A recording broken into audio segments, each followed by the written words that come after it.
নমস্কার বন্ধুরা, সাগর রায় ব্লগসে নতুন এক ভিডিওতে তোমাদের সবাইকে স্বাগত। আজকে আমি দেরি করে ঘুম থেকে উঠেছি, কারণ কালকে রোল খাওয়ার পরে একটু পেট খারাপ ভাব। রাত 3টের সময় ঘুম ভেঙে গিয়েছিল, সে কারণে ঘুম থেকে উঠতে দেরি হয়ে গেছে। মোটো আজকে অনেকটাই আগে উঠেছে, আর আমি ঘুম থেকে উঠে দোকানটা খোলার পরে এখান থেকে মিষ্টিগুলো নামিয়ে এখানে রেখে দিয়েছি।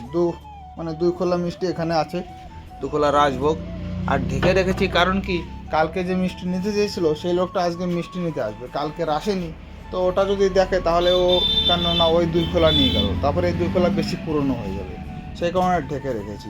আর আমি এইখানে এখন পেড়া বরফি বানাবো। কালকে একটু বরফি বানিয়েছিলাম, আজকে ছোটো পেড়া আর বড়ো পেড়া বানাবো। আর দুধওয়ালা এখনও তো দুধ নিয়ে আসেনি, যখন আসবে আজকে একটু দেরি হবে, কারণ এখন 1:30 বাজে, সেই জন্য এখনও দুধ নিয়ে আসেনি। যবে আসবে তাহলে ছানা কাটতে অনেকটা দেরি হয়ে যাবে, আরও পেড়া বরফি বানাবো অতটা। তারপরে প্রায় 10টা 11টা বেজে যাবে আজকে দুধ গরম করতে করতে। আমি বরফি বানাচ্ছিলাম আর মোটো বলছে একটু রান্না করতে দেরি হয়ে যাবে, সেই কারণে দেখো মোটো যে ডিম সিদ্ধ করে দিয়েছে আর একটু ছোলার ছাতু তাই গুলিয়ে দিয়েছিল। এখানে আরেকটা ডিম রাখা আছে মগের মধ্যে, দেখো এটা খাবে মোটো আর একটা আমি খাচ্ছি। শুধু আমি একা তো খেতে ভালো লাগে না, মোটো যেহেতু এখনও ছোট, সেই কারণে ওকে একটু দিয়েও খেতে হয়। ডিমটা খেয়ে আসার পরেই দেখো এখানে বরফি উঠিয়ে দিয়েছি, বরফি অনেকটাই হয়ে গেছে। আর মোটো দেখো ওইখানে আগে লাড্ডু বানিয়ে নিয়েছে 1 খোলা, আর তারপরে সেই সিদ্ধ ডিমটা খাচ্ছে। আর এদিকে বরফি আমার প্রায় হয়ে এসছে। বরফিটা একটু বেশি দিয়ে দিয়েছে, সেই কারণে হালকা হালকা একটু পোড়া লাগছে। আর দেখো বরফিটা নামিয়ে নিয়েছি, তবে ঘুরছিলাম একটু নরম মনে হচ্ছে। এতটা অনেক সময় ধরে জ্বালালাম কিন্তু তাও সেই নরম ভাবটা যাচ্ছে না, তাই একটু এটাকেও একটু দেখছিলাম। আর তার সঙ্গে সঙ্গে ওখানে আমি কিছু লাড্ডুও পাকিয়ে নিয়েছি, মোটো 2-1টা পাকিয়েছে, আর বাদ বাকি বেশিরভাগগুলো আমিই পাকিয়েছি। আর ওইদিকে মোটো আবার রান্নাও করছে, মোটোর প্রায় রান্না হয়ে গেছে, তবে কী রান্না করেছে আমি সঠিক জানি না, খাওয়ার সময় তোমাদের দেখাবো। এদিকে দেখো আমরা পেড়াটা পাকানো শুরু করে দিয়েছি, তবে পেড়াটা কী হচ্ছে, এটার সেনা লাগছে না, শুধু এখান থেকে ছিঁড়ে গোল পাকিয়ে দিলেই হয়ে যাচ্ছে, একটু নরম রয়েছে। ভেবেছিলাম একটু বরফিও বানাবো, কিন্তু বরফি আর এ দিয়ে বানানো যাবে না। আর ওদিকে এখনও দুধ জ্বালাতে পারিনি, এখন বাজে প্রায় 12:30। কখন দুধ জ্বালাবো কিছু বলা যাচ্ছে না। আর এদিকে দেখো মিটারে কারেন্টও নেই, আর ফ্রিজটাও চলছে না, সবই বন্ধ আছে। কি জানি কি হবে কি না হবে বুঝতে পারছি না কোনো কিছু, আর দুজনের ভালোও লাগছে না একটুও। আর দেখো আমাদের এদিকে পেড়া বানানো হয়ে গেছে, তবে এখন খুব কষ্ট লাগছে আর খুব ঘুমও পাচ্ছে, যেহেতু আগে 3টের সময় পর ঘুম ভেঙে গিয়েছিল পেট খারাপের জন্য। আর এখন কাজ করতে একটু ভালো লাগছে না, কিন্তু কিছু করার নেই, কালকে 40 কিলো রাজভোগ নেবে একজন, সেই জন্য কাজ করতে হবে।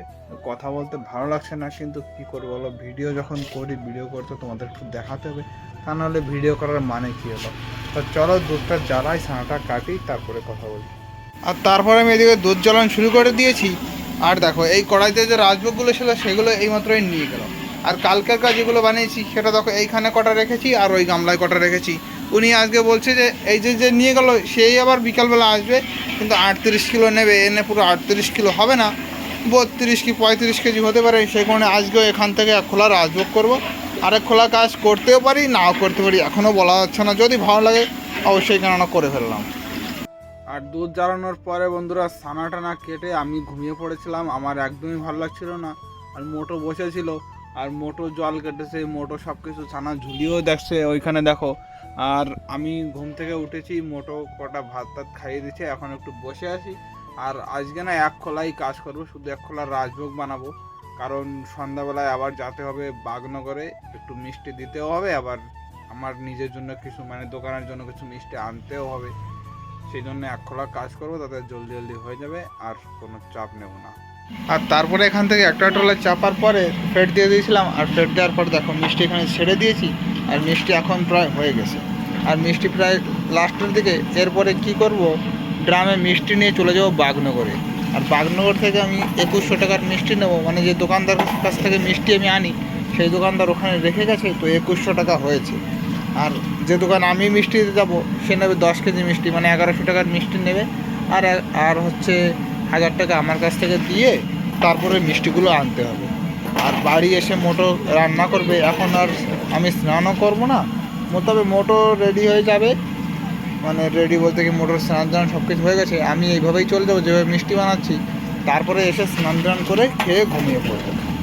আর যদি এখন আবার যাই স্নান করে তাহলে অনেকটা দেরি হয়ে যাবে, আর এখনও মিষ্টি নিতে আসেনি। ও বলে গেছিলো মানে ওই সকালে যে মিষ্টি নিয়ে গেছে তার ছেলে এসেছিলো, বলছে যে মিষ্টি এখনই নিতে আসবে, কিন্তু এখনও আসেনি। হয়তো 1 ঘন্টা 2 ঘন্টা পরে আসতে পারে। তাই আমি এখনই এটা প্রায় শেষের দিকে এটা শেষ করে জলদি জলদি চলে যাবো বা জলদি জলদি চলে আসবো। আর দেখো মিষ্টি বানানোর পরে এদিকে আমি ড্রামের মধ্যে মিষ্টি ভরে নিয়েছি। এখানে 10 কিলো মিষ্টি আছে, এই বস্তার মধ্যে ড্রাম আছে। আর এখন আমরা যাবো, এই যে গাড়ি বের করে নিচ্ছি, আমরা রেডি হয়ে পড়েছি।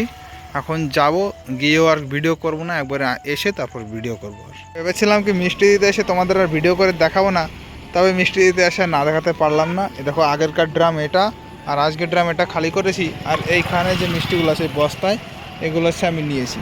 আর আমি আর মোটোই যে খাচ্ছি দুটো কুলফি। তবে কুলফিটা খুবই খেতে ভালো, তবে দামটা একটু বেশি, 20 টাকা করে নেয় এক একটা, তবে স্বাদ অনুযায়ী ঠিকই আছে। আর আমরা মিষ্টি দিয়ে চলে এসেছি এইমাত্রই।